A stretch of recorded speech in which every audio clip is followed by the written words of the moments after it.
네, 안녕하세요. 오늘은 자크 엘룰, 프랑스의 뭐라고 설명할까요? 사회학자, 정치학자, 역사학자, 그리고 평신도 신학자라고도 불리는 굉장히 타이틀이 많죠. 그래서 자크 엘룰에 대한 입문 수업을 한번 진행해 보도록 하겠습니다. 그동안 하는 것도 많은데 또 일을 벌리느냐라고 하시는 분이 있겠지만, 최근에 이제 여러분들 아시다시피 저는 어쨌든 개신교인입니다. 근데 문제는 최근 한국 사회에서 개신교가 이토록 욕을 먹은 적도 드물었죠. 그만큼 과연 개신교가 제 갈 길을 가고 있는 것인가, 정말 제대로 못하고 있다라는 건 누구나 다 알고 있는 사실일 거예요. 그래서 제가 물론 이제 굉장히 이제 유명한 신학자에 대한 어떤 흐름들이나 혹은 뭐 칼바르트에 대한 책들도 조금씩 읽어가고 있지만 한편으로 좀 더 명쾌하게 지금 이 현대 사회의 문제에 대해서 이런 현대 사회의 어떤 사회 문화 속에서 과연 기독교는 어떤 역할을 해야 되는가, 뭐 아무것도 하지 말아라 이렇게 얘기하시는 분들도 있겠지만 어쨌든 좀 더 많은 성찰을 통해서 고민했던 사람의 이야기들을 한번 들어볼 필요가 있지 않을까. 한번 지혜를 얻어야 할 어떤 그런 기회가 필요하지 않을까라고 생각이 들어서 이게 급히 하나의 어떤 충동적인 하나의 기획을 잡아봤습니다. 굉장히 사실은 짧고 작은 문고본 책입니다. 그래서 자꾸 엘룰 입문이라고 해서 어, 신광은 님께서 지으셨고 집필하셨고 출판사는 대장간에서 출판을 했어요. 자, 그래서 일단은 먼저 짤막하게 이 인터넷에서 한번 위키 백과를 한번 찾아보죠. 왜냐면 여러분 지금 너무 생소하신 분들도 있을 거예요. 기독교인 분들 중에서도 자쿠엘러를 모르시는 분들이 되게 많고, 그래서 이 사람이 누구야라고 하실 수 있는데, 그래도 저도 한때 이분을 적극 추천했던 제 친한 아는 형님이 있어서 그분 덕에 이제 저도 관련된 책을 그래도 한 네다섯 권 정도 읽었던 것 같아요. 근데 이렇게 그때 한번 입문책이 한번 또 새로 나와서 몇 년 전에 사두었다가 최근에 다시 이제 읽어보고 있는데 어렵지 않으면서도 굉장히 명쾌하게 그래서 뭔가 우리 삶에 있어서 어떻게 살아가야 되는가에 대한 특히 이제 하나님을 믿는다라고 하시는 이제 종교인들 분이라면 더더욱이 고려해 볼 만한 그런 책입니다. 그래서 오늘은 일단 앞으로 총 5장에 걸쳐서 진행을 할 텐데요. 5회에 걸쳐서 수업을 할 텐데 오늘 일단 첫 수업은 자크웰ler의 학문 방법론에 대해서 먼저 살펴보고 이거 학문 방법론에 대한 이해, 변증법에 대한 개념을 이해를 못하면 주제별로 이제 앞으로 나가게 되는데 그 주제를 제대로 파악하지 못하게 되거든요. 아참 그리고 여러분 지금 뭐 카메라가 제대로 안 들어오고 있다고 이렇게 보시는 분도 있겠지만 연출입니다. 일부러 지금 제 사무실에 마침 해가 역광으로 들어오고 있기 때문에 오히려 괜찮다. 여러분 뭐 굳이 제 얼굴 보려고 이섭하는 건 아니잖아요. 그래서 제 윤곽 정도만 보시면서 짧게 작게 화면을 띄워놨고요. 어, 자쿠엘ler에 대한 연부 한번 잠깐 보죠. 그래서 모르셨던 분들도 그래도 생각보다 괜찮은데 생각보다 매력적인데라고 생각이 드실 수도 있어요. 그래서 딱히 이 수업이 그렇게 인기가 있을 것 같지는 않지만 분명히 저처럼 개신교인으로서 굉장히 이제 고뇌하고 있는 분들에게는 도움이 되지 않을까. 특히 기독교 어떤 인문학, 기독교 철학에 관련해서 관심 있어 하시는 분들에게도 도움이 된다. 다방면으로 연계되어 있는 자쿠엘ler의 이 범위가 굉장히 우리에게도 평신도 신학을 중시하는 사람들에게는 큰 도움이 되는 거죠. 여기서도 나오죠. 프랑스의 법률학자고 역사학자고 사회학자 개신교 신학자다. 1912년생이에요. 자, 그리고 여기서 뭐 학파는 또 아나키즘 이렇게 나와 있어요. 대륙 철학 이렇게도 나오고 있고요. 영향을 준 인물 보실까요? 이런 게 중요하죠. 장 칼뱅, 키에르케고르, 그죠? 프루동, 칼 마르크스, 그래서 블루마르트도 이제 신학자죠. 칼 바르트, 그죠? 그리고 막스 베버도 나와 있네요. 그러니까 상당히 제가 좋아하는 학자들 역시 포진되어 있어요. 그래서 어떻게 보면 정통 신학에 있어서 어떤 칼뱅, 약간 보수적 신학일 수도 있지만 기독교의 어떤 중심을 또 잡아줄 수 있는 신학자고 키에르케고르, 그죠? 이제 무신론적 실존주의 철학자, 덴마크의 철학자고 그리고 뭐 프루동이나 마르크스, 이제 약간 우리는 좌파 사회주의 쪽에서 찾아볼 수 있는 실제로 그래서 그 엘룰은 마르크스주의 영향도 받았습니다. 그렇다고 해서 마르크스주의자냐? 또 그렇진 않아요. 한계도 비판을 정확하게 하고 있으니까요. 그리고 뭐 블루마르트나 칼바르트에 대한 이제 나름대로 이제 영향도 받았다라고 나오고 있습니다. 자 보면은 처음부터 기독교인은 아니었다는 걸 알 수 있어요. 1930년에 기독교 신앙으로 회심했고 36년에 법학 박사 학위. 예, 그죠. 법과를 했네요. 그리고 나중에 법학 교수도 했었네요. 그리고 나서 멋있어요. 레지스탕스입니다. 1940년과 44년에 레지스탕스 활동했다는 얘기는 세계사 연보를 좀 아시는 분들은 바로 눈치채셨겠지만 세계 2차 대전이 1939년부터 45년까지 진행이 됩니다. 근데 이 사람이 지금 프랑스인이잖아요. 프랑스는 독일에게 치욕적인 어쨌든 지배를 당했었는데 그때 이 지하 저항군 활동을 한 거죠. 레지스탕스 활동을 했다. 그러니까 무시 못하는 거예요. 여러분 우리나라도 독립운동가 하면은 무시할 수 없는 것처럼 이분은 학자이면서도 레지스탕스 활동을 했으니까 어때요? 지식과 실천이 연계되어 있는 사람이죠. 자, 보르도. 지금 보니까 축구 좋아하시는 분 알 것 같은데 이거 황의조가 보르도에서 뛰고 있지 않나요? 예, 저는 이제 프랑스 리그까지는 잘 모르지만 황의조가 자꾸 이제 뉴스에 나오니까 그래서 아마 제가 알기로 보르도 같은데 보르도 부시장 역할도 했네요. 보르도 대학교 법학대학 교수, 정치대학 교수, 프랑스 개혁교회 전국위원회 위원 이런 얘기를 했다고 하네요. 나이는 1994년에 82세까지 살았습니다. 그래서 짧게 여기만 읽고 이제 우리는 본격적으로 책으로 들어갈게요. 20세기 기술 문명을 비판한, 기술 문명을 비판했다. 그러니까 현대 사회의 이 기술 문명을 비판한 사상가로 주로 알려진 엘르른. 여러분 그래서 자크 엘르를 기독교 신학에서 보지 않으신 분들은 어디서 보실 수 있냐면 비관론자. 그러니까 여러분 그 역사에 대해서 미래에 대해서 낙관하는 학자로 보통 엘빈 토플러 이런 사람들을 바로 이제 떠올릴 수 있다라면 토플러는 여러분 누구나 아시죠? 그러니까 미래 사회에 대해서 좀 낙관하는 그런 계열로서 토플러를 들 수 있다라면 바로 비관론의 핵심이 바로 엘룰이에요. 근데 엘룰이 뭐 무조건 뭐 망할 거다 이런 얘기를 하는 어떤 뭐 저주약자 이런 게 아닌 거죠. 기독교 신학을 베이스로 해서 그만큼 현대 사회가 얼만큼 문제가 있는지를 처절하게 분석했다라고 보실 수 있겠습니다. 역사학과 사회학, 신학이라는 세 가지 연구 영역을 넘나들었다. 역사, 사회, 신학. 넘나들면서 60여 권에 달하는 저서와 수백 편의 논문을 저술했다.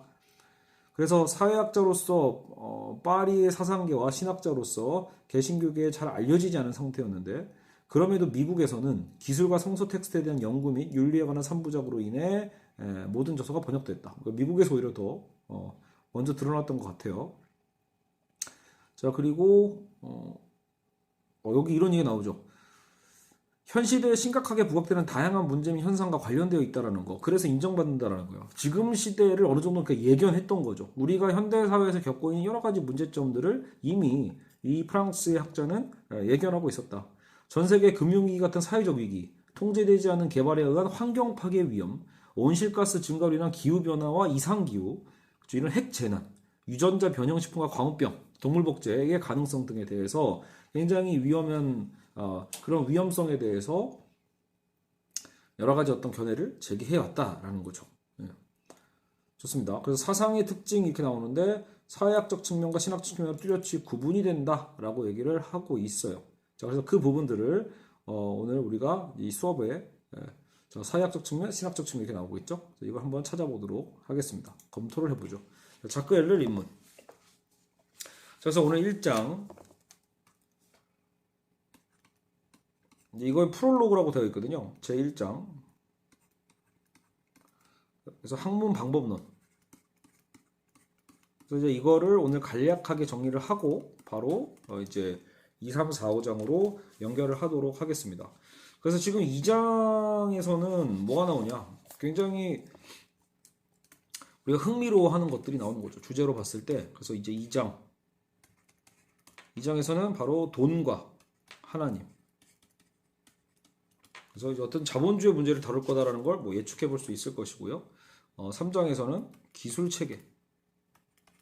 과연 그러면 그 기술 시스템을 얘기하는 거죠. 기술 시스템과 자유의 나라. 기술의 체계냐, 어떤 자유의 나라냐. 그리고 4장 국가에 대한 얘기예요. 그러면 이제 이 현재 현대 국가는 어떤 역할을 하고 있는가. 그래서 리바이어던, 홉스의 어떤 저서를 인용했네요. 그리고 그리스도, 리바이어던이냐, 그리스도냐, 군주냐, 그죠? 그리스도냐.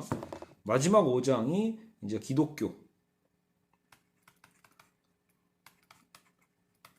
그리고 X 이렇게 나온단 말이에요. 그래서 과연 이 X는 무엇인가? 마지막 장은 대단히 어떻게 정리가 될 것인지는 또 기대하시면서 살펴보도록 하겠습니다. 자, 그래서 오늘은 1장 이 학문 방법론을 다룰 거예요. 자, 1장 학문 방법론.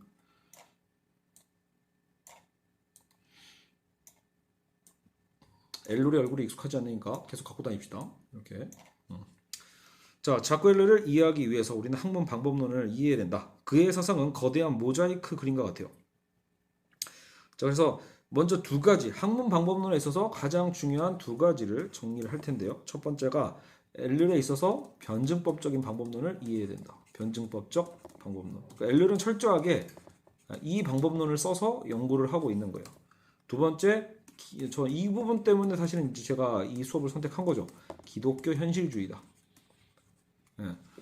사실 뭐 이렇게 수많은 이단들이 기독교 이단들이 저거 종말론 얘기하면서 현실에 대해서 거의 아주 불친절하게 전혀 관여하지 않고 무책임하게 살아가고 있다라면 자크 엘렐은 철저하게 기독교 현실주의에 기반해서 접촉을 하고 있습니다. 자, 그래도 이제 하나씩 해야겠죠. 이건 좀 이따 다루고요. 자, 1번 변증법적 방법론. 그러면 변증법은 무엇인가? 변증법이란 괄호를 좀 바꿉시다. 그러면 얘는 이렇게 하고 그래서 1. 자, 변증법이라 하면 기본적으로 어떤 여러분 우리는 대화를 얘기할 수 있어요. 그리고 소크라테스의 어떤 이 대화법 자체도 변증법이라고도 한단 말이에요. 근데 여기서는 또 무언가를 변증한다라고도 표현하잖아요. 변증하는 방법일 텐데 일단은 기본적으로는 그러니까 묻고 답한다. 쉽게 얘기하면 묻고 답하다가 일단 변증법이에요. 그래서 묻고 답하는 기술, 대화하는 방법. 단지 근데 그렇다고 해서 이게 그냥 수단이야. 그건 아니라는 거죠. 수단은 아니고 다분히 철학적이고 논쟁적인 성격의 문답, 대화를 일컫는 게 변증법이죠. 보통 여러분 법정 영화가 어때요? 계속해서 주고받고 하면서 검사가 피고를 신문을 하잖아요. 근데 그냥 아무 목적 없이 수다 떠는 게 아니죠. 검사가 뚜렷한 목적을 갖고 피고를 신문하고 또 그것을 또 변호인이 또 받아치고 이런 과정들, 이런 것들이 또 변증법의 방법이라고 할 수 있죠. 자, 근데 이제 다시 정리하면 이러한 검사의 피고 신문을 변증법이라고 한다면 우리는 변증법이 두 편이 서로 공방을 주고받는 일종의 말로 하는 싸움이라는 사실을 알 수 있어요. 그래서 변증법은 일종의 말싸움이 될 수 있죠. 그러나 역시 그것은 단순히 목소리가 큰 사람이 이기는 게 아니잖아요. 그렇죠? 그래서 정말 많은 아까 우리가 소크라테스 잠깐 얘기한 것처럼 그러니까 이 묻고 답하는 이 변증의 과정을 통해서 서로 주고받는 답하는 그 과정의 반복, 이 과정의 반복을 통해서 진리에 이를 수 있다. 점차 진리로 좁혀갈 수 있다라고 생각을 하는 거죠. 자, 그리고 우리는 이게 기본적인 변증법의 원리라면 이게 기본적인 변증법의 원리라면 자, 이제 변증법에도 종류가 있단 말이에요. 역사가 있고 일단은 그냥 단순히 묻고 답하는 걸까 그런 거였다면 이제 해겔과 관련된 변증법이 있어요. 해겔과 변증법. 그래서 아까 소크라테스의 변증법은 어떤 이런 문답법에 좀 가까운 거였다면 해겔에 있어서 변증법은 뭔가 좀 플러스 알파. 아까 이런 단순히 묻고 답하다에서 플러스 알파의 의미를 얻는 게 해겔의 변증법이에요. 그래서 단순히 묻고 답하면서 진리에 가까워지는 거야 라고 생각했던 게 기존의 변증법이라면 해겔의 변증법은 이 정반합의 어떤 역사 과정을 접목하고 있다. 그렇죠? 그에 의하면 역사는 정반합의 과정을 통해 부단히 진보하는 거예요. 역사성. 그래서 역사의 진행 과정에 이 묻고 답하는 과정을 접목했다라고 볼 수 있는 거죠. 그래서 역사에서 어떤 사건이 일어났어요? 그럼 반드시 그에 반하는 움직임이 나타나는 거죠. 어떤 사건, 역사에 어떤 사건이 먼저 일어났어. 정이 일어났다. 그럼 반드시 그에 반하는 움직임, 정반대의 역설적 움직임이 일어나고 돼 있고 이것이 서로 갈등을 벌이게 돼 있어요.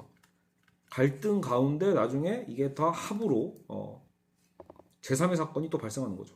이것이 해겔이 이해하는 역사 발전의 기본 원리입니다. 그래서 이렇게 그릴 수도 있죠. 정이 있으면 반이 생기고 그것이 합을 이뤄내고 근데 그 합이 다시 정이 될 것이고 그러면 그 정은 다시 또 반을 만들어내고 거기서 또 합이 될 것이고 이런 식으로 해서 계속 역사는 정반합의 어떤 변증법의 방식으로 발전해 간다. 이게 이제 해겔 역사 변증법적인 방법론이죠. 자, 그래서 여기서 주목할 건 정과 반 사이에 존재하는 모순과 대립. 우리는 거기에 집중을 해야 돼요. 지금 엘룰이 이 방법을 굉장히 중시하는 거란 말이에요. 그래서 여기서 가장 중요한 건 모순입니다. 모순. 모순을 인정하는 것. 여러분 논리학에서는 모순을 인정하지 않거든요. 기존의 영미식의 어떤 논리학에서는 모순은 존재할 수 없어요. 그거는 거짓된 지식이라면 해겔은 그것을 과감하게 지식의 중요한 어떤 틀로서 끌어안는 거죠. 그래서 정반 사이에 아까 정과 반 사이에 있는 모순과 대립 그것을 중시하는 거예요. 그래서 하나의 존재라는 건 어떤 존재든 모든 것은 그 존재와 대립하고 충돌할 수밖에 없고 대립과 충돌을 통해 제3의 합을 향해 전진할 수 있다는 것. 역사는 이런 변증법적 과정을 통해 그렇게 진보해 온 거예요. 그동안에도. 그의 역사 철학이었다. 그래서 역사를 발전시키는 추진력은 정과 반 사이의 모순, 대립, 갈등, 투쟁에서 나온다는 것이죠. 나중에 이것을 어때요? 막스가 그대로 대신 이제 유물론적으로 이어받은 거죠. 그래서 해겔은 약간 이것을 좀 정신사적으로 끌어안았다라면 나중에 막스는 유물론적으로 끌고 와서 이제 계급투쟁의 역사다라고 얘기를 하는 거죠. 자, 그래서 이런 식으로 정과 반 논리학에서는 그러니까 A는 A일 뿐이에요. A는 A이지 A는 not A가 아니다. 이렇게 얘기하는 게 이게 기존의 어떤 논리학이란 말이에요. 논리학적인 어쨌든 방금 동일률이라고 또 표현할걸요. 근데 이 변증법은 아니다. A는 A이지만 not A일 수도 있는 이 동시성을 인정해서 논리학을 벗어나 버리는 거죠. 그 두 가지 어떤 내 안에 있는 모순적인 어떤 두 캐릭터가 동시에 존재할 수 있는. 자, 그럼 엘룰과 변증법을 생각해 보는 거예요. 해겔과 변증법이 그랬다라면 그럼 엘룰은 이것을 어떻게 받아들였는가? 엘룰은 변증법적으로 사고하고 자신의 학문을 발전시킨 사람이에요. 그래서 그가 보기에 사유가 아니라 현실 속에서 일어나는 사건 대부분은 다 변증법이다. 현실에서 우리가 목격하는 사물이나 사건은 모순을 포함하고 있고 끊임없이 변하고 있다. 그러니까 우리가 일상에서 목격하는 결국은 사물, 사건 이 모두가 다 이미 이 안에 뭐가 있어요? 모순을 내포하고 있는 거다. 변증법적으로 이미 모순이 다 있다. 그리고 그것이 멈춰 있고 있는 게 아니라 끊임없이 또 변화하고 있는 거고요. 모순의 어떤 과정을 거치면서 이러한 현실을 이해하고 설명할 수 있는 최고의 방법은 변증법적 방법이다. 그래서 여기서 이제 성서 계시, 성서에서 나오는 하나님의 그 계시도 어때요? 성서의 계시도 변증법적이다라고 얘기를 하는 거죠. 이거 매우 중요한 것 같아요. 사실은 여러분 성경을 읽다 보면 왜 논리학적으로 보면 성경은 이해가 안 가는 투성이에요. 뭐야 이거? 아까는 이렇게 하라고 했잖아. 아까는 하나님이 A 하라고 했는데 근데 갑자기 저기서는 왜 나 A를 하고 있지? 이런 식의 어떤 성경의 구절들이 은근히 많아요. 그러니까 왜 그렇지? 라고 했을 때 바로 이런 변증법적인 사고방식을 이해하면 굉장히 성경에 접근하는데 도움이 됩니다. 그래서 제가 봐도 기본적으로 뭐 유럽에서 주로 쓰고 있는 이런 변증법적인 사고방식이 필요하다. 성경을 공부할 때. 자, 그래서 성서에는 하나님의 주권과 자 이런 역설 있죠. 자, 성서에서 보시면 실제로 이런 게 굉장히 많이 충돌해요. 하나님의 어떤 주권 그러면서도 인간의 자유. 여러분 이게 동시 실현 가능이 논리학적으로는 어렵거든요. 하나님의 어떤 주권 혹은 예정과 인간의 자유의 어떤 역설 그리고 혹은 인간 안에서도 구원은 과연 믿음이냐 혹은 행위냐 이거 굉장히 중요하죠. 개신교 신학의 발전 과정에서도 그렇죠. 이신칭에 대한 얘기 아니에요. 믿음이 더 중요한 것인가 행위에 대한 것이 더 중요한 건가에 대한 논쟁은 사실 지금도 굉장히 치열하죠. 그리고 구원을 받은 거면 그건 즉각적인 건가 아니면 점진적인 건가. 구원의 즉각성. 내가 지금 믿음을 통해 그럼 구원을 받았으면 그건 즉각적인 것인가 아니면 점진적으로 아까 이 행위를 통해서 이뤄가는 것인가 이런 거에 대한 연결성이 있죠. 그럼 하나님의 나라는 현재 이미 도래한 것인가 아니면 미래에 도래할 것인가 어때요? 역설적이죠. 하나님은 초월적인가 초월적이신 분인가 내재적인 분이신가 굉장히 어때요? 이 안에 이미 충분히 신학적인 논쟁뿐만이 아니라 이미 그 철학적 논쟁도 이 안에 상당히 많이 개입되어 있습니다. 그리고 뭐 저랑 같이 20세기 신학을 진행해 보신 분들은 기억하시겠지만 그 책의 부제 자체가 하나님의 초월성과 내재성에 대한 부분이었어요. 또 하나이냐? 그리고 하나님은 그 유일하신 하나님이냐? 맞는 것 같은데 또 삼위일체적인 또 하나님이거든요. 유일하지만 또 삼위로 되어 있다. 이렇게. 그래서 엘릴은 이러한 변증법을 자기 학문 방법론으로 활용했다. 그래서 엘릴은 한편으로는 그렇다고 이제 헤겔과 똑같냐? 그렇진 않다라는 거예요. 엘릴은 헤겔보다는 그래서 오히려 또 누구의 영향을 더 많이 받는다? 키에르케고르. 자, 이러니까 제가 이 키에르케고르를 안 좋아할 수가 없는 거예요. 최근에는 저도 뭐 키에르케고르 책을 안 읽은 지 좀 됐지만 한때 열심히 찾아 읽었었거든요. 이해도 잘 안 가면서도. 왜냐하면 키에르케고르를 읽으면 이렇게 엘룰과도 연결이 되어 있지만 칼바르트와도 연결이 되고 본헤퍼과도 연결이 또 되고요. 예. 영향을 상당히 많이 미친 중요한 철학자입니다. 그래서 키에르케고르의 변증법에 더 영향을 받았다고 했다. 근데 키에르케고르의 변증법 대체 뭐냐라고 할 때 약간 이렇게 질적 변증법이다 이런 표현을 쓰고 있는데, 자, 여기서 이런 걸 설명하면 너무 격길을 세니까 멈추자라고 해서 저자분은 여기서 끝을 냈어요.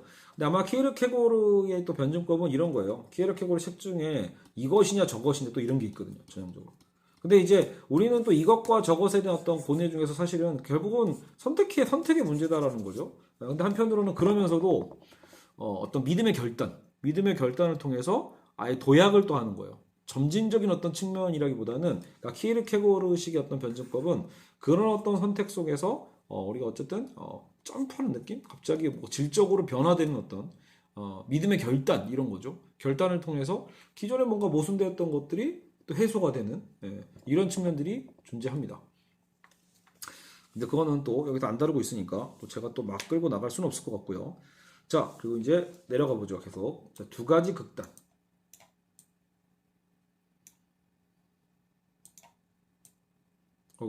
그림 따로 안 띄워지네요. 자, 이제 버립시다. 그림은 버리고 이제. 자, 두 가지 극단. 자, 이제 엘룰이 그러면 이제 한 두 가지 어떤 극단적 사례를 얘기를 하고 있는데, 두 가지 극단. 자, 어느 날 한 사람이 회심을 했어요. 예수를 만났죠. 그러면 이제 그랬을 때 본인이 삶이 완전히 바뀌었단 말이야. 이제 이전과 이후의 삶이 다르겠죠. 예수를 만나서 회심을 했어. 그러면 그 이전과 이후가 완전히 이제 사실상 바뀐 건데, 그러면 그동안 그 본인이 해왔던 일들을 계속 해야 되는가? 하지 말아야 되는가? 내가 했던 공부를 하는 것이 맞는가? 내가 하고 있던 직장을 계속 유지하고 있는 것이 맞는가? 이런 고민이 들 수 있죠. 내가 그동안 하였던 일들이 기독교 어떤 창조론에 좀 안 맞는 것 같은데, 창조론을 그 전까지는 좀 상관이 없었지만 예수를 믿고 난 이후에는 창조론을 믿게 될 텐데, 그러면 내가 계속 뭔가 진화론을 추구하는 어떤 학문 공부를 계속해야 되는가, 이런 어떤 딜레마가 생기죠. 그래서 이 극단적인 부분에 있어서 방법이 두 가지 큰 게 있어요. 큰 일단 구분을 먼저 아셔야 되는데, 첫 번째 극단이 바로 분리주의입니다. 분리주의의 극단이 있어요. 그러니까 모든 것들을 두 영역으로 나누는 거예요. 자, 말 그대로 하나님의 영역이 있고 인간의 영역이 있는 거. 신앙과 학문의 분리. 신앙 따로, 학문 따로. 그래서 내가 비록 회심을 했고 거듭났지만 학문은 학문이고 신앙은 신앙이지 라고 해서 구분하는 거예요. 그래서 그냥 학문을 세속적인 걸 인정을 해. 세속적이지. 하지만 어쩔 수 없는 거예요. 근데 신앙은 또 거룩한 영역이야. 그래서 이건 사실 이원론, 전형적인 이원론적인 태도죠. 이원론, 이분법. 그래서 이원론은 세상을 두 개의 근원으로 나누어 보는 관점이에요. 인간을 영혼과 육체로 나누어서 보면 영혼과 육체, 영육 이원론이 있고, 우주를 또 나누면 정신과 물체의 이원론이 있고요. 제가 자주 하는 방식이죠. 제가 논술 수업을 하고 할 때도 항상 일단 이원론적 사고를 먼저 가르친단 말이에요. 그리고 나서 이것을 어떻게 해체하거나 극복할 것인가. 성과 악의 이원론. 나중에 이제 니체는 이런 것들을 또 해체하죠. 성과 악의 이원론, 정신과 육체, 신앙과 학문 이런 거죠. 자, 그래서 학문의 영역은 신앙의 영역과는 전혀 무관한 육적인 문제로 보기 때문에 영혼의 구원에 관한 한 우리는 오로지 기도와 말씀에만 매달려야 한다라고 보는 관점이에요. 영혼의 구원에 관한 한 우리는 오로지 기도와 말씀만 해라. 이건 별개의 영역이니까. 먹고 마시고 공부하는 등 보통의 활동은 육적인 일이고, 영적인 일은 오로지 마음속에서만 일어나는 일이라고 보는 거예요. 이런 식으로 세상을 바라보기 때문에 이제 직장은 기본적으로 그러니까 속된 곳이야. 세속적이고 교회는 거룩한 곳이고 아예 구분해서 보는 거죠. 그러니까 설령 이 삶을 살더라도 살면서도 약간 혐오하는 또 스스로 이중적인 삶이 되는 거죠. 어쩔 수 없이 먹고 살려니까 안 할 수는 없는데 그러면서 그러니까 딱 구분이 되는 거야. 내가 비록 세상에서는 죄를 짓다가 주일날은 교회 가서 거룩하게 삶으로써 내 죄를 씻어야지. 그럼 어때요? 계속 자기 혐오도 있겠죠. 계속 이 삶을 살면서 세속의 삶을 살면서도 그 혐오는 없어지지 않을 거란 말이에요. 그러면서 또 교회에 오면 그것은 거룩한 곳이라고 생각하게 되고, 그러니까 이런 어떤 야누스적인 삶인 거예요. 이런 두 얼굴의 야누스가 되기 싫으면 어떻게 해야 될까? 결국은 양자택일을 하는 수밖에 없는데, 그러면 신학을 아예 택하던가, 아예 한쪽 이원화 됐잖아요. 그러면 아예 신학만 택하던가, 아예 학문만 택하던가, 이런 문제가 생겨요. 근데 여러분 만약에 이런 극단으로 해보면 어떤 문제가 있어? 자, 이렇게 양쪽에 양다리 거치고 살다가 사실상 안 되겠다. 이제 극단론이잖아요. 분리주의니까 이제 분리를 할 수밖에 없게 되는 단계가 되면 이제 분리를 해야겠죠. 끊어내는 거. 그러면 언젠가 이제 뭐 우리가 예를 들어 교회 수련회 갔다 왔다가 은혜 받았어. 은혜 받고 나니까 갑자기 막 성교할 사람이 필요하대. 갑자기 내 모든 걸 다 버리고 그렇죠? 이건 다 어차피 썩어질 것들이다. 이거는 죄악된 것이니까 세속적인 나의 직장, 뭐 학문 이런 건 그냥 다 그러면 그날로 버려버리고 기독교를 그냥 그러면 자 전문 목사가 되겠죠. 이런 원리가 된다면 누구나 뭐 수도원적인 생활을 하거나 아니면 다 목회자가 돼야 되는 문제가 생겨버려요. 어떻게 더러운 곳에 있겠어요. 이렇게 배설물처럼 생각하게 되는 바로 그런 문제. 이게 바로 분리주의적 입장의 문제입니다. 그래서 이런 분리주의적 입장에 대해서 엘룰의 입장은 단호합니다. 이것은 위선이다. 자, 엘룰의 입장. 엘룰은 바로 이런 분리주의에 대해서 위선이다, 위선. 이것은 위선적인 거다. 인정하는 게 아닌 거죠. 이것이야말로 오히려 신앙을 포기하는 행위인 거고 그리스도께서 몸을 입고 성육신하신 것을 망각한 신앙을 추상화한 거다. 이걸 너무 단순화시켰다 이거죠. 추상화했다는 얘기는 너무 단순화했다는 얘기예요. 신앙을 추상화해서 하는 오류다. 그러니까 그리스도께서 인간의 육체적인 몸을 입고 성육신했다라는 건 이미 영육의 연결성이거든요. 근데 그것을 인정하지 않는 이런 극단적, 분리주의적인 측면은 문제가 있다라고 본 거죠. 예수 그리스도께서는 말씀이기도 하지만 우리와 똑같은 살과 피를 지니고 있잖아요. 신체도 있죠. 그러니까 이 세상 가운데도 있는 거예요. 거룩도 있지만 이 세상의 세속도 있어요. 그러니까 하나님께의 성육신은 사실 이 모두의 동시성을 얘기하고 있는 거거든요. 그래서 하나님은 이 세상 가운데 우리를 부르셨기 때문에 우리는 이 세상을 떠나서도 안 되고 떠날 수도 없다. 신앙을 빙자하여 학문 활동을 포기하는 행위는 학문 영역의 악마를 방조하는 오히려 무책임한 행위다. 그러니까 학문을 버리면 안 된다는 거죠. 직장을 버려서도 안 되고 그건 비겁한 도피다. 이 부분만으로도 충분히 굉장히 좋은 답변이 될 수 있어요. 그러니까 교회에서 처음으로 막 구원의 어떤 확신을 얻고 내가 드디어 주를 만났다. 이렇게 생각하시는 분들이 초창기에 가장 많이 하는 고민이 바로 이런 분리주의의 문제입니다. 두 번째 극단이 있어요. 극단이니까 이제 정반대가 되겠죠. 통합주의다. 아까 제가 이제 모호하게 설명할 때 사실 이 부분도 같이 얘기한 셈이기도 한데 통합주의. 분리주의자가 신앙과 학문을 분리시키려 한다면 반대로 통합주의자들은 신앙과 학문을 연결시키기 위해서 노력한다. 통합이니까요. 그러니까 이원론을 극복하려다 보니까 신앙과 학문을 하나로 통합하려고 하는 거. 통합. 자, 이거 결국 같아. 연결할 수 있어. 이렇게 얘기를 하는 거죠. 근데 이제 통합주의자들은 신앙의 기초 위에 학문을 수립하려고 한다거든요. 당연히 아무래도 신앙을 중심으로 그러니까 신앙을 먼저 중심으로 학문을 좀 덧대자. 약간 이런 느낌. 여기 신앙 위에 학문을 세우면 되잖아. 이렇게 생각하는 거죠. 그러니까 여러분 이게 뭐예요? 전형적인 그 기독교 세계관에 대한 개념들이에요.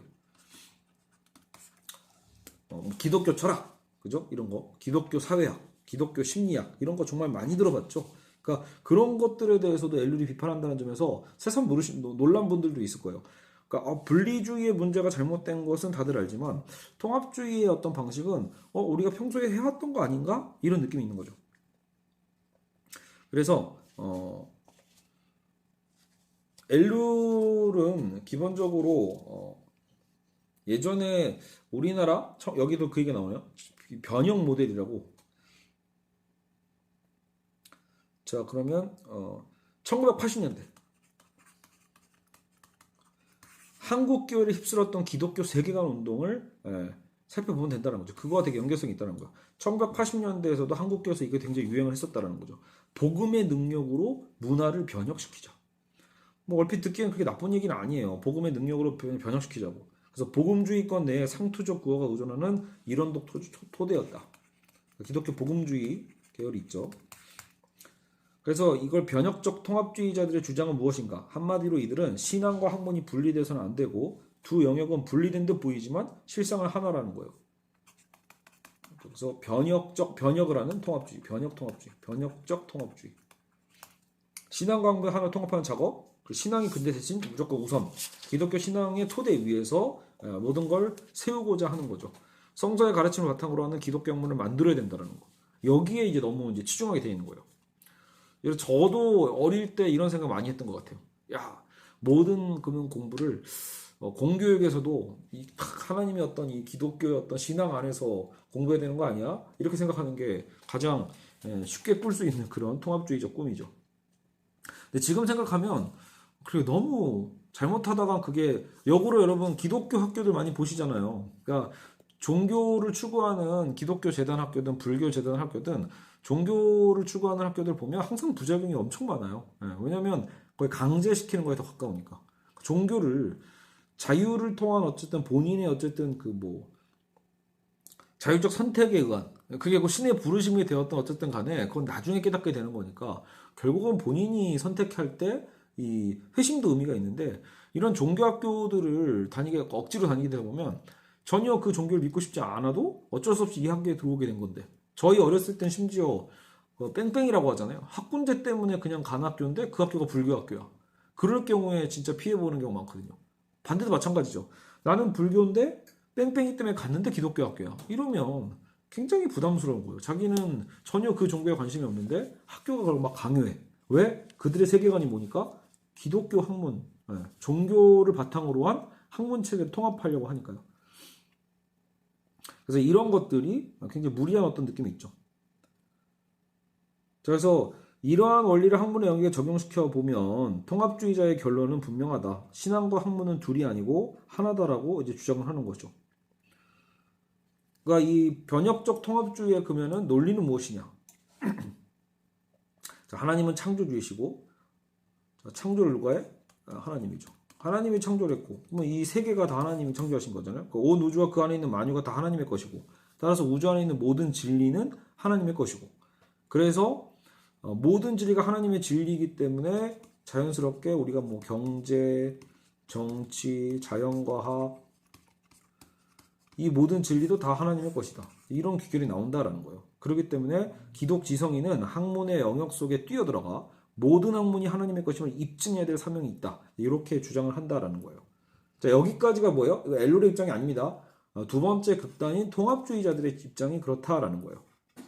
하지만 문제는 성서가 정치, 경제, 과학 등에 대한 직접적인 내용을 가르쳐주지 않았다는 게 있어요. 여러분 성경에 너무 무리하게 해석해서 억지로 끌어당기는 건 저도 종종 봤지만 좀 불가능에 가까워요. 여러분 지금 이렇게 세분화되어 있는 오늘날 여러분 다양한 학문들을 성경 하나로 다 설명할 수 있다? 무리죠. 더더욱이 여러분 성경에 특히 구약 성경 쪽도 그렇고 굉장히 문학적인 어떤 부분으로 쓰여진 부분이 많은데 그 표현들을 다 일일이 과학적인 어떤 사고방식으로 접근해도 오류가 되게 많아지거든요. 그러니까 성경은 직접적으로 이런 분야를 가르쳐주지 않았어.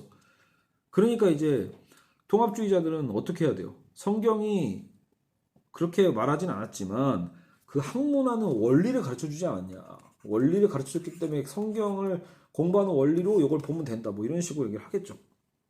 그게 이제 기독교 세계관인 거예요. 기독교 세계관을 갖고 연구하면 된다. 이렇게요. 저도 대학교 선교단체 할 때 뭐 기독교 세계관 관련된 책들은 꽤 봤었거든요. 기독교 세계관은 세계와 인간을 창조, 타락, 구속의 관점으로 바라볼 수 있게 해준다. 모든 그리스도인들은 이러한 관점으로 세계와 인간, 사회, 문화를 바라볼 수 있고 또 그렇게 해야 된다라는 거예요. 저는 이 부분 진짜 되게 충격적인 부분일 수도 있는 거예요. 어찌 보면 이거에 관련돼서 기독교 선교단체들이 공부를 되게 많이 하거든요. 제가 그 IBP라는 선교단체를 있었는데 뭐 그렇게 이제 깊게 하진 않았었어요. 저는 제가 이제 지역교회 활동하느라 바빴기 때문에 뭐 그렇게 열심히 하진 않았지만 그래도 여기서 IBP는 출판사군요. IBF에서 운영하는 출판이 IBP 출판이에요. 그래서 IBF에서 IBP 관련된 책들을 저도 되게 많이 봤었거든요. 그러니까 기독교 세계관 책들은 정말로 많이들 추천을 했었고, 선배들이.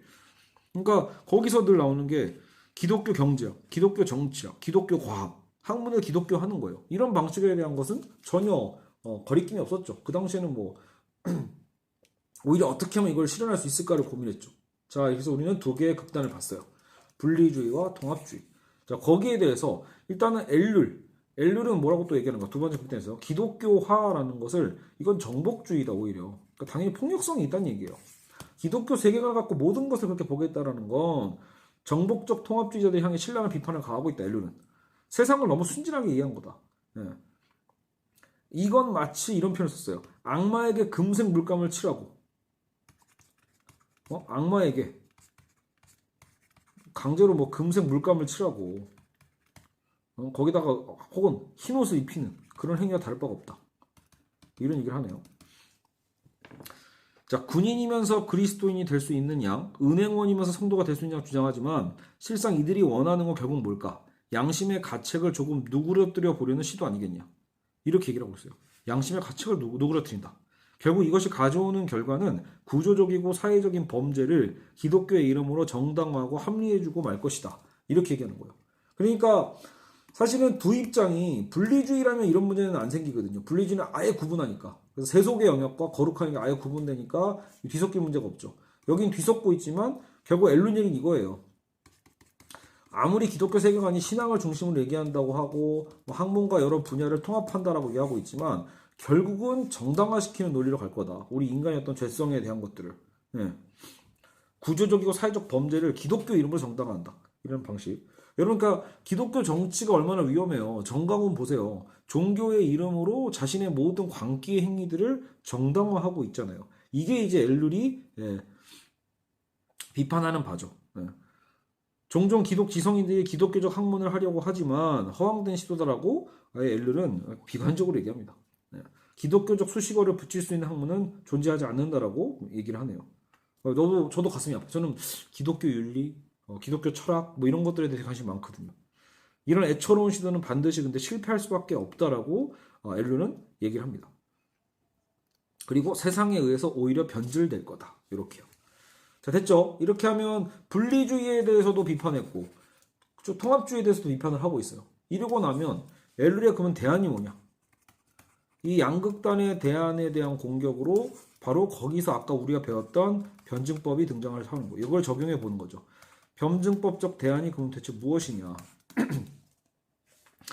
자, 미치거나 이겨내거나. 자, 엘룰의 대안은 무엇인가? 자, 그래서 아까도 얘기했지만 변증법적은 뭐예요? 모순적이지만 이 모순을 둘 다 인정하는 거죠. 인정하고 둘 다 강조할 수 있는 것. 신앙과 학문을 분리해서 보면서 동시에 통합적으로 연관시켜 볼 수 있다. 그러니까 엘룰의 변증법적 대안인 게 뭐예요? 이 두 마리 토끼를 다 잡겠다라는 거예요. 신앙과 학문을 분리할 수 면서도 그러면서 또 연관시켜 볼 수도 있는 분리와 연관이라는 것을 다 해보겠다. 그게 대체 무슨 말이냐라는 거죠. 이거 무슨 말장난 아닌가요? 이렇게 생각해 볼 수도 있겠지만 엘룰은 예수님을 만나기 전에 법학도였고요. 막스주의자였어요. 그래서 그도 고민했겠죠. 그가 나중에 회심은 나중에 했거든요. 그러니까 막스주의를 먼저 받아들였고 그 다음 회심을 했는데 본인도 고민했겠죠. 그럼 막스주의를 포기해야 되나? 이렇게. 저도 대학교에서 정신분석 공부를 막 혼자서 이렇게 좀 주섬주섬 할 때 너무 재밌는데 이거 기독교랑 안 맞는 거 아니야? 이런 생각을 되게 많이 했어요. 그러니까 그러면서 불안한 거야. 나중에 물론 실제로 보니까 프로이트가 진짜로 기독교를 싫어했더라고요. 그렇지만 그래서 쓸모가 없는가? 아니라는 거죠. 분명히 저에게는 큰 도움이 됐어요. 정신분석을 공부하는 것 자체가 하나의 큰 즐거움이기도 했고 그것이 뭐 거꾸로 내 신앙의 어떤 뭐 뿌리를 건드렸는가? 그것도 아니거든요. 근데 그때도 그게 너무 두려웠거든요. 이거 어떻게 하지? 버려야 되나? 이렇게 분리주의처럼. 그러니까 여기 엘룰도 똑같은 고민을 했대요. 나는 막스주의였는데 이거 버려야 되나? 이렇게요. 왜냐면 막스주의는 성서가 잘 안 들어맞죠. 여러모로 볼 때 반기독교적인 측면이 많이 있어요. 그러나 엘룰은 그렇게 할 수 없었고 막스주의는 성서가 말하지 않는 분명히 진리. 그러니까 이걸 인정하자는 거예요. 여러분 마르크스주의 안에 그러면 나는 기독교냐 막스주의냐 이렇게 이제 엘룰이 고민하고 있을 때 막스주의는 이 기독교가 얘기할 수 없는 뭘 준다? 사회 경제에 대한 어떤 통찰 그리고 세상의 어떤 불의에 대해서 탁월한 통찰을 하고 있는 거예요. 교회는 하지 못하는 기독교 신학으로는 보지 못하는 부분을 볼 수 있죠. 그거를 결국은 마르크스를 포기할 수 없다면 그것을 기독교적으로 통합시켜야 하지 않을까. 근데 또 그렇다고 해서 이것을 또 보면 탁월한 통찰이 있으니까 그러면 아까처럼 통합주의처럼 아예 그러면 어떻게든 조합시켜 볼까? 기독교 막스주의 이렇게 이거 될까라고 했는데 역시 그렇다고 해서 그게 된다는 얘기는 아니에요. 그거 역시 불가능하다. 불가능. 왜냐하면 막스주의는 세상과 사회에 대해서 말해주지만 또 성서는 뭐라고 있죠? 기독교는 개인의 구원이거든. 이게 약간 사회적이라면 성서는 분명히 개인의 어떤 구원과 도덕의 문제, 고통, 사랑 등 어쨌든 우리 삶의 또 실존적인 문제에 대해서 얘기를 한단 말이에요. 결국 기독교적 사회주의나 사회주의적 기독교와 같은 통합의 시도를 모두 거부하고 마르크스주의와 성서 둘 모두를 가지기로 한다. 그러니까 각각 갖는 것이죠. 신앙학문 모두를 포기하지 않고 분명히 동시로 얘기하면 모순적인 것 같지만 각각의 어떤 그 장점들을 취할 수 있는 변증법적인 종합을 이뤄내는 거죠. 그럼 모순과 갈등이 발생하지 않겠는가? 당연히 당연히 발생하죠. 여기서 보면 갈등은 생길 수밖에 없어요. 내 안에서조차도. 하지만 엘룰은 통합주의식으로 그래서 그것을 어떻게든 통합하는 방법을 아까처럼 거부하고 통합은 위선이라고 했잖아요. 둘 사이에 생겨나는 모순과 갈등을 그대로 그냥 받아들이자는 거예요. 이것을 모순과 갈등을 어떻게든 그러면 좀 억누르고 이거 어떻게 좀 조합할 수 없을까? 이 고민이 아니라 갈등과 모순을 그대로 직면하는 거예요. 두 진리의 체계를 양립시킴으로써 발생하는 모순을 정직하게 인정한다. 이렇게 나와요. 그래서 엘룰이 이런 말을 썼네요. 나는 둘로 찢어져 있는 나의 현 위치에서 뿌리를 받고 서 있다가 정신병자가 되던지 아니면 모택동의 말대로 실존적인 상황, 역사적 상황이나 정치적 상황에 응답할 수 있도록 두 다리를 딛고 걸음으로써 그 모순을 극복해야만 했다. 나는 이 일을 수행할 때마다 다시 모순에 부딪혀야만 했다. 그러나 나는 다시 앞을 향하여 전진해야만 했다. 그래서 결국은 이 갈등과 모순을 자기에게 끌어안음으로써 직면함으로써 두 기독교와 막스주의를 둘 다 끌어안았다라는 거죠. 상호 대립과 상호 비판.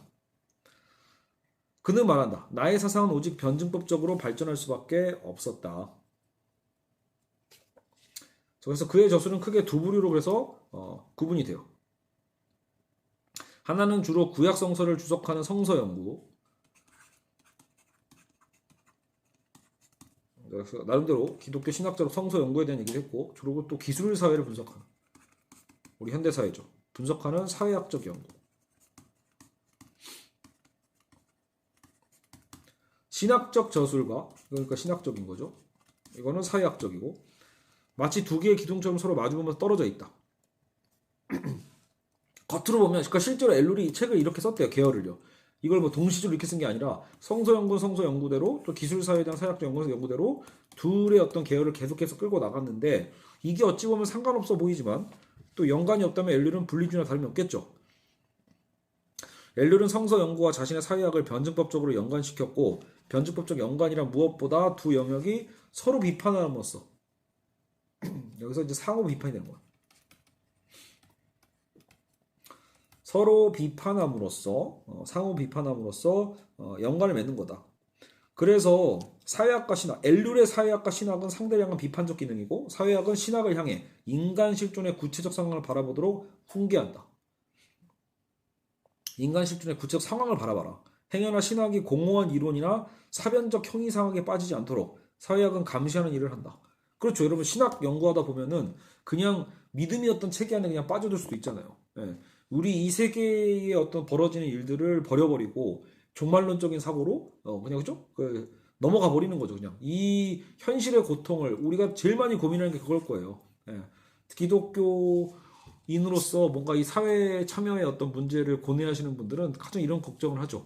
너무 우리끼리 어떤 구원 혹은 나만의 어떤 구원 그죠? 그러면서도 세상과 단절되어 있는 이런 거에 대한 고뇌가 있거든요. 그런 것들을 누가 조절해준다? 바로 이 사회학적 연구가. 엘룰의 사회학적 연구는 계속해서 그런 지적을 해주는 거죠. 또 수많은 신학적 주제 중에서 지금 이 시대 우리에게 정말로 중요한 신학 내용이 무엇인지를 분별할 수도 있게 해준다는 거예요. 누가? 얘가.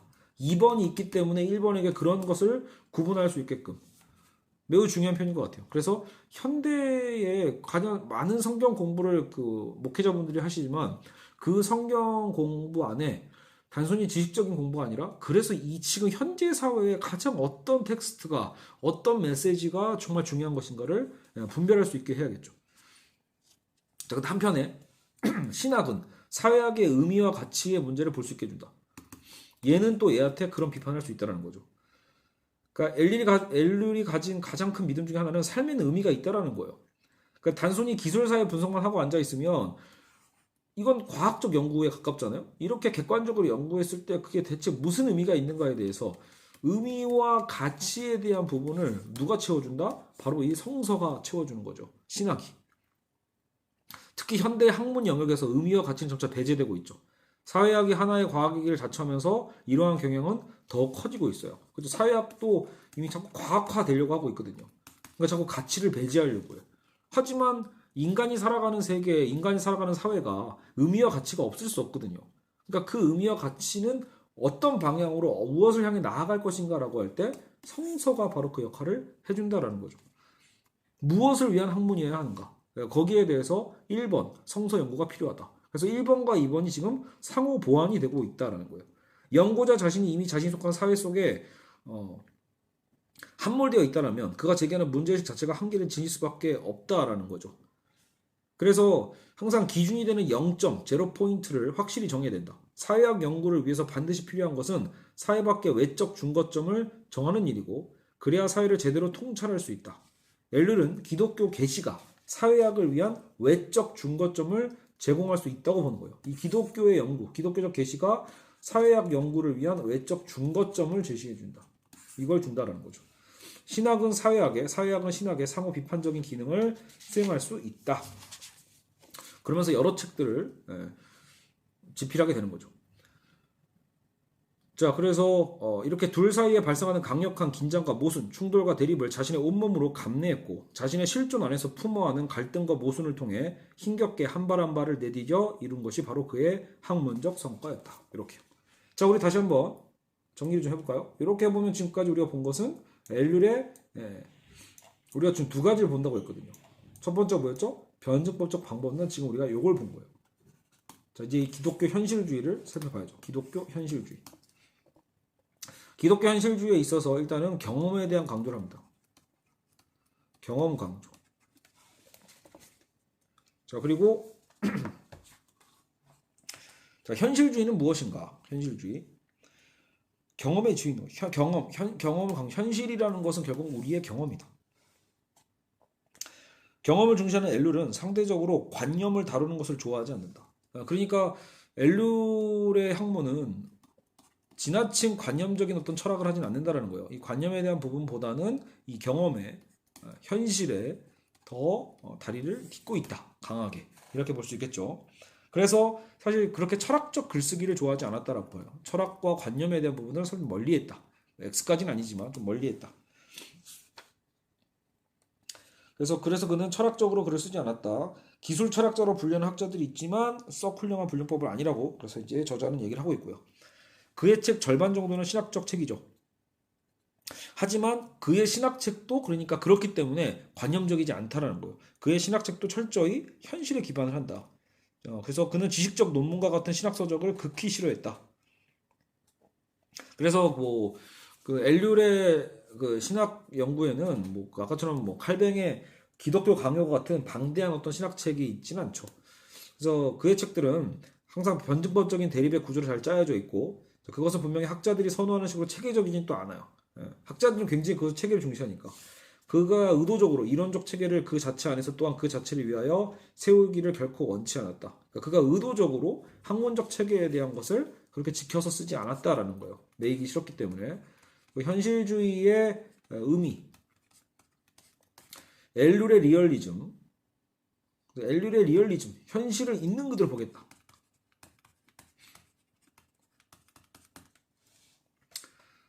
뭐 리얼리즘은 여러 가지 뜻이 있긴 하지만 그렇죠? 엘룰이 말하는 리얼리즘은 현실을 있는 그대로 정확하게 포착하겠다. 그게가 사회를 이렇게 보는 거죠. 포착한다. 정확히 포착하겠다. 그러니까 현대 철학에서는 객관적 현실이란 존재하지 않는다. 또 그런 것이 존재한다고 하더라도 그것을 인식할 수 있다고 생각하는 철학자는 거의 없다. 보통 철학에서 그렇게 얘기를 하죠. 하지만 엘룰은 이러한 복잡한 철학적 논쟁에 끼어들길 원치 않는다라는 거예요. 그러니까 저랑 뭐 철학과 굴뚝 청소를 하신 분들도 뭐 이해하시겠지만 인식에 대한 정확성 문제가 항상 있잖아요. 내가 인식하는 것이 과연 진리인가 아닌가, 확실한 것인가 아닌가, 뭐 이런 논쟁들이 있지만 엘룰은 지금 그거 따질 때가 아니라고 얘기하는 거예요. 엘룰은 정말 현실적으로 우리가 지금 느끼는 거 있잖아요. 우리 눈에 약간 현상학적인가요? 어쨌든 있는 그대로 포착하는 거. 생활 속에서 우리가 지금 상식적 차원의 현실, 이 현실이라는 거 정말로 우리가 느끼는 것들, 상식적 차원. 지금 코로나 사태야. 그럼 코로나 사태에서 우리가 경험하는 그 현실을 있는 그대로 보려고 하는 거죠. 지금 우리가 경험하는 현실이 과연 진짜인가 가짜인가 뭐 이런 걸 고민하는 게 아니라. 그래서 현대인은 현실주의를 순전히 효과라는 관점에서 이해하려는 경향도 있다. 여기 본 뭐죠? 마키아벨리아 같이 힘으로만 모든 것이 가능하다는 정치적 현실주의나 혹은 결과가 모든 걸 말한다는 식의 결과론적 현실주의는 엘룰이 말하는 현실주의는 아니다. 엘룰은 그런 식의 현실주의를 얘기하는 게 아니라. 자, 그래서 엘룰이 말하는 현실주의는 더 근본적인 세계의 실상을 파악하려는 지적이고 영적인 노력을 의미한다라고 해서 뭐 마키아벨리 어떤 권력적인 어떤 정치적 현실주의 같은 건 아니다라는 얘기를 하고 있어요. 현실주의를 위하여서 어찌해야 되는가? 자, 그래서 현실을 있는 그대로 파악하기 위해서는 모든 형태의 변명과 정당화를 거부해야 된다. 모든 형태의 변명, 정당화 거부하자. 현실의 끔찍한 모습을 직면하기 두려워하는 사람은 자신도 모르게 현실을 왜곡하고 싶어 한다는 거죠. 그러니까 우리는 현실을 직면해야 돼요. 이거를 직면하기 싫은 사람들은 자연스럽게 왜곡의 문제가 생긴단 말이에요. 왜곡하지 않도록. 우리 진짜로 그런 일 많이 있죠. 뭐 세월호 사건도 그렇고 혹은 내 삶에 있어서도 끔찍한 여러 가지 일들이 있어요. 근데 그것을 직시하려면 너무 힘들어. 그렇기 때문에 우리는 보지 않으려고 할 때가 있거든요. 다른 식으로 정당화하거나 그럴 수밖에 없었어. 뭐 이런 거죠. 그러니까 엘룰이 되게 어떻게 보면 터프한 사람인 거예요. 아니다. 그거 피해서는 안 되는 거예요. 우리는 그 문제를 직면해야 돼요. 끔찍한 건 끔찍한 것이죠. 자, 그러면 엘룰이 이런 거 있잖아요. 현실을 도피하고 싶은 사람들은 이런 엘룰에게 이렇게 얘기를 하겠죠. 야, 그래서 넌 대안이 뭔데? 그렇게 직시해가지고 무슨 대안이 있어? 대안이 없다라면 아예 말을 말지. 차라리 모르는 게 낫지 않아? 라고요. 거기서 엘룰이 이런 얘기를 하죠. 야, 대안은 대안이고 대안은 대안, 현실은 현실. 이런 얘기를 했대요. 이게 그러니까 굉장히 단호한 표현인 것 같아요. 그러니까 대안 없으면 꺼내지 말아야지 이런 게 아니라 설령 그 대안까지 우리가 확실성이 없다 해도 우리는 현실을 직시해서 어쨌든 지금을 봐야 한다라는 거예요. 안 그러면 그 자체를 우리는 이제 망각하게 될 테니까요. 의사가 마치 병을 진단하듯이 정말로 이걸 치료할 수 있는지 치료비를 감당할 수 있는지는 둘째 문제라는 거죠. 물론 현실의 진단이 너무 가혹하다면 그냥 덮어두는 게 낫지 않을까라는 생각을 우리는 종종 할 거예요. 하지만 엘루는 그렇게 얘기 안 한다. 우리가 끔찍한 현실을 있는 그대로 볼 수 있는 이유는 우리에게 그리스도의 말씀, 계시가 있기 때문이다라고 얘기해요. 계시는 우리를 절망 가운데서도 소망을 품을 수 있는 근거를 제공한다. 그래서 계시로 말미암아 현실을 정직하게 직시할 수 있는 용기를 얻어야 된다. 그래서 우리는 계시를 통해서 있는 그대로 이 삶의 어떤 고통과 현실을 직시해야 된다. 자, 그리고 또 두 번째, 현실주의는 신앙을 빌미로 혹은 성령을 핑계 삼아 적당히 또 얼머부리려고 할 수 있어요. 대충대충.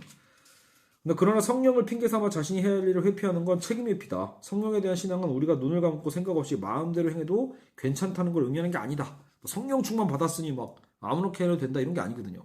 머리를 써서 분명히 보려고 노력해야 한다는 것을 의미한다.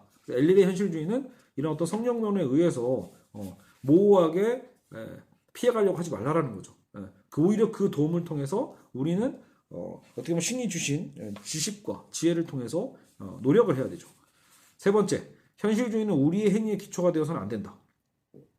예컨대 끔찍한 세상 한가운데서 우리가 아무것도 할 수 없는 절망적인 상황을 보게 되었다 하더라도 이것이 우리로 하여금 현실과 적당하게 타협해도 안 되는 것을 된다는 것을 뜻하는 게 아니다. 그러니까 타협하면 안 된다는 얘기죠. 세 번째, 결국은 현실을 직시했어. 현실을 직시했더니 최악의 상황이네. 최악일 경우에 그러면 타협 어쩔 수 없지. 타협하자.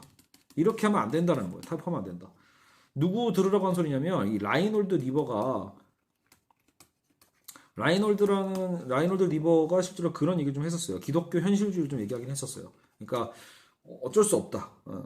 우리 개인의 도덕적 개인과 비도덕적 사회를 썼던 사람이잖아요. 그러니까 도덕적 개인이 많은데도 불구하고 왜 사회는 비도덕적인가? 그리고 거대한 구조악을 우리는 직면하게 되어 있고 이건 어쩔 수 없는 노릇이다. 주님이 오실 때까지 우리는 그저 온 정성을, 그러니까 노력은 하되 뭐 어쩔 수 없는 부분이라는 식으로 인정을 좀 해버린단 말이에요. 그래서는 안 된다고 본 거예요, 엘리는. 이런 식의 현실주의를 거부한다. 현실은 현실이고 계시는 계시다. 그래서 우리 스스로가 제한된 현실에 기초해서 우리의 행동 규범을 수립하려고 해서는 안 되고 우리의 현실 규범은 그러니까 현실 규범이 뭐예요? 우리가 해야 될 바잖아요. 이 규범을 우리가 정하는 게 아니라 뭐가 정하는 거다? 그리스도의 말씀이 정하는 거다.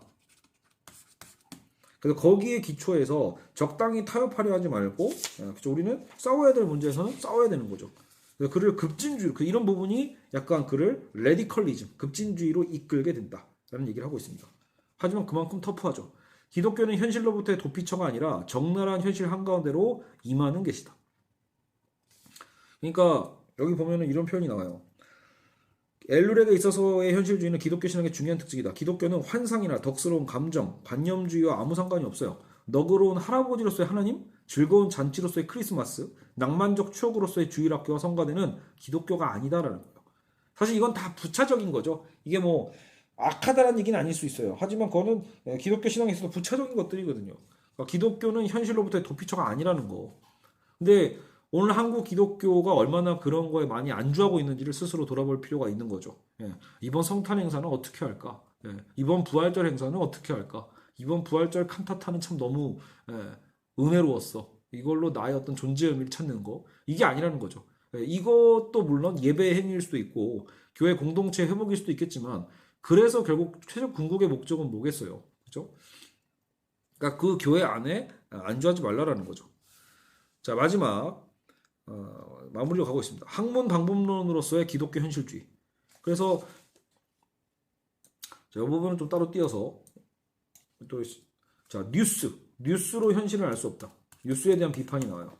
우리가 이제 사회에 흘러가는 여러 가지 시사, 뉴스 이런 것들 되게 중시하지만 결국은 우리를 혼돈시키는 두 가지 사이비 현실이라고 표현하고 있어요. 두 가지 사이비 현실이다. 하나는 피상적인 사실들이거나 시사다. 날마다 뉴스에서 보도하는 맥락 없는 소식들의 파편이고 정보의 잡다함이겠죠. 엘룰이 말하는 현실이 아니다. 사이비 현실은 과학을 통해서만 파악할 수 있다고 믿는 거. 뉴스, 과학, 과학주의를 얘기하는 거죠. 과학 자체가 잘못됐어가 아니라 과학에 신봉하는 이런 방식이에요. 뉴스의 모든 우리 사회의 어떤 정보를 뉴스에 의존하는 그리고 과학에 의존하는 이런 두 가지 태도가 모두 아니다라고 얘기하고 있는 거예요. 현대인은 이런 단편적인 조각난 사실들을 모아가지고 그게 마치 현실인 것처럼 뉴스가 마치 현실을 반영하고 있는 것처럼 얘기하지만 애초에 그렇지 않다는 얘기를 하고 있어요. 그래서 그러한 사이비 사실을 거부할 수 없고 거역할 수 없는 절대 명령으로 착각하거나 한다는 거죠. 그가 보기에 그러한 시사들은 맥락 없는 정보의 파편들이고 무의미한 이미지다. 정보의 파편, 무의미한 이미지 이렇게 하고 있어요. 그러한 조각난서 시사들의 의미를 부여하는 사람들이 거짓 신화를 채용하고 있는 거다. 현대인은 사실로 포장된 신화에 결국 우리는 묻혀 산다. 그러면서도 자신은 누구보다 현실을 잘 파악하고 있다고 착각하게 있다는 거죠. 나중에 이런 부분들은 여러분 뒤에서 본격적으로 많이 다루게 될 겁니다. 자, 그리고 과학으로 현실을 알 수는 없다. 전문가나 과학자들은 사실들 밑바탕에 존재하는 세계의 구조나 본질이 진짜 현실이라고 자꾸 주장을 하죠. 그러나 엘른은 연구 방법론이 현실을 파악할 수 있다는 말을 믿지 않았다. 철학자든 과학자든 이번 지나치게 깊이 들어가는 바람에 오히려 현실을 놓치는 경우가 더 많다라는 거예요. 동의하실 겁니다. 어찌 보면요. 철학자나 과학자들은 현실 밑바닥에 존재하는 부동의 항구적 구조를 분석하려고 애를 쓰지만 그게 오히려 지나치게 비현실적이라는 거예요. 그리고 너무 추상적이고. 그러니까 실제로 많은 사람들이 공감하지 못하는 부분이 생기게 되어 있죠. 그래서 결국 그들은 현실을 모호한 관념들로 바꾸어 버리고 여론조사 및 통계 분석, 실험, 참여 관찰, 면접, 자료 분석 등을 별로 신뢰하지 않았다. 엘른은요. 그러니까 이렇게 한번 정리하다 보니까 진짜 비관적으로 보이긴 해요. 우리 대부분이 현실에서 인정하고 있는 것들을 엘른은 과감하게 비판하고 있죠. 자, 현실을 아는 방법. 그러면 무엇이 현실이냐? 현실은 어디에 있는가? 그러니까 엘룰에 의하면 현실은 이러한 양극단의 중간 어딘가에 있다. 진정으로 역사를 이루고 시대나 혹은 체제를 특별한 방식으로 만들어내는 일시적인 구조와 운동과 규칙성 속에서 현실을 발견하고자 했다. 다른 말로 하면 서로 고립된 사실들을 연결하여 동질적인 전체를 파악하려고 노력한다. 그죠? 그래서 그가 이론을 만들어내는 방식은 대충 다음과 같다 이렇게 설명하고 있는데 여기 살짝 보면 현실을 아는 방법은 무엇이냐? 대체 그럼 현실을 어떻게 알 수 있습니까? 라고 할 때 먼저 관찰을 해야 된다. 관찰을 하고 그 관찰은 대체로 마르크스가 하부 구조라고 불렸던 물질적 것들에 대한 것을 우선한다. 뭔가 우리의 현실에 대한 물질과 물리성에 대한 걸 관찰을 하죠. 그런 다음 관찰한 것들을 형식화, 이론화를 하게 되는 거죠. 물론 그의 이론은 새로운 관찰을 통해서 끊임없이 수정 보완을 전제로 하고 있고 진리가 아니라는 거죠. 이렇게 해서 만들어진 게 그의 사회학 이론이다. 여기에 한 가지 추가해야 할 것은 앞에서도 말했듯이 기독교 계시라는 초월적 관점으로부터 그래서 계시의 초월성도 가미가 되죠. 이런 식으로 그의 현실을 파악하는 방법론을 우리는 대충 그 틀을 짐작해 볼 수 있습니다. 이 관찰도 아까 얘기했잖아요. 경험. 그러니까 단순히 어떤 이론이 아니라 경험을 무선하고 거기서 이제 이론화하면서 그러면서도 어떤 하나님의 어떤 말씀의 어떤 계시에 대한 측면을 받아들이는 어떤 방법으로 끌고 가고 있죠. 자, 엘릴의 뭐 글 쓰는 스타일 뭐 이런 거 나오는데 이건 넘어가고요. 자, 이제 정리합시다. 자, 세상에 있으나 세상에 속하지 않는 그리스도인 이렇게 정리를 하고 있는데 세상에 있으나 세상에 속하지 않는 그리스도인. 그리스도인의 실존은 세상을 포기하지 않고 세상 한가운데 거하는 것입니다. 그러니까 엘룰은 결국은요 세상 안에서의 그리스도인의 삶을 얘기하고 있는 거예요. 이 세상에 벗어나는 자가 아니라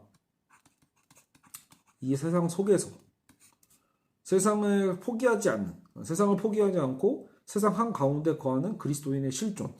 그리고 그 세상에 그러면서도 일부가 되지 않는 것. 분명히 세상 안에 속해. 하지만 그렇다고 해서 세상이 일부가 되지는 않는 것. 세상 안에 속하되 세상 안에 뭔가 어떤 포함체가 돼서는 안 된다는 거죠. 우리가 살아가는 세상은 사탄이 통치하는 마귀의 나라 한가운데다. 우리는 자주 그 세상 한복판에서 세상으로부터 분리되려 하거나 반대로 세상을 정복하려는 유혹을 받는다. 둘 다 아니라고 아까 얘기했죠. 분리주의도 통합주의도 아니다. 변증법적으로 말해서 우리는 세상을 포기해버려서도 안 되고 세상을 포기해서 분리주의로 가서도 안 되고 반대로 또 무조건 기독교화하려는 또 폭력을 보여서도 안 돼요. 아무것도 할 수 없다고 낙담해서도 안 되고 우리 힘으로 뭔가를 할 수 있다고 착각해서도 안 된다. 우리는 이 둘 사이에 끼어 있다. 우리를 양옆에서 내리누르는 이런 대립과 충돌, 모순과 갈등. 그러니까 우리가 이걸 직시하는 게 중요하다는 거예요. 다 알고 있어야 됩니다. 그러니까 우리는 이렇게 해야 되는가 저렇게 해야 되는가 포기해야 되는가 무언가를 해야 되는가라고 할 때 모두가 다 그 실존적인 어떤 한계와 갈등이 있다는 거. 그것을 우리는 지독한 긴장과 갈등, 우리는 그것을 받아들여야 돼요. 그것이 바로 그리스도인이 해야 될 일이다. 신학이 세상을 향한 메시지를 재발견할 수 있으려면 요구되는 인간적 조건은 평신도가 이 삶 속의 긴장을 부둥켜 안고 온몸으로 살아가는 것이다. 좋은 편 아닙니까? 신학이 세상을 향한 메시지를 재발견할 수 있으려면 인간적 조건은 무엇이다? 평신도가 이 삶 속에 긴장인 거죠. 변증법적 긴장이겠죠. 이런 긴장을 부둥켜 안아야 돼요. 부둥켜 안고 온몸으로 살아가는 거다. 온몸으로 지켜내면서 살아가는 것이다. 만약 우리가 이 긴장과 갈등을 회피하지 않은 채 온몸으로 그것을 껴안는다면 이제 우리는 하나님의 말씀을 이제 들을 수 있는 거예요. 우리가 온몸으로 그걸 부둥켜 안을 때 그때 우리가 하는 게 아니죠. 하나님이 결국은 하시는 거거든요. 그래서 그 말씀이 들릴 것이다. 하나님의 말씀은 세상으로부터 도망친 수도사에게 임하는 게 아니라 도망치지 말라는 얘기죠. 십자가로 또 세상을 정복하겠다라는 그런 십자군 전쟁 같은 호언장담하는 십자군에게 오는 것도 아닙니다. 기독교의 계시는 누구에게 온다? 여리디 여린 자신의 온몸으로 자신의 생이 찢겨 나가는 것을 감내한 정직한 신자에게 임한다. 너무 좋은 표현이죠. 기독교 계시는 여리디 여린 자신의 온몸으로 자신의 생이 찢겨 나가는 것을 감내하는 정직한 신자에게 임한다. 자, 이쪽 구절을 제가 오늘 그 유튜브 소개 글에다가 강의 소개 글에다가 그대로 옮겨 놓겠습니다. 그는 심오한 신학서적이 아니라 자신이 처한 삶의 현장에서 자신이 온몸으로 경험하는 온갖 모순과 부조리를 맛보면서 이 시대의 진정한 영적 문제들을 발견할 수 있다. 그리고 비로소 그는 그 문제들에 대한 해답을 하나님께 요구할 수 있다. 물론 이 해답은 인간의 지성이나 노력으로 올 수 있는 것이 아니다.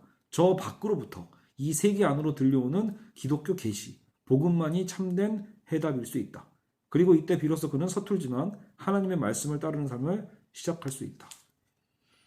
정말 좋은 표현입니다. 이 마지막 한 문단은 제가 그대로 인용을 해서 구절을 올려드리도록 하겠습니다. 자, 이렇게 해서 자크 엘률에 대한 이제 정말 개요 안의 개요죠. 이러면서 나중에 파트별로 시간 날 때마다 업로드를 하도록 하겠습니다.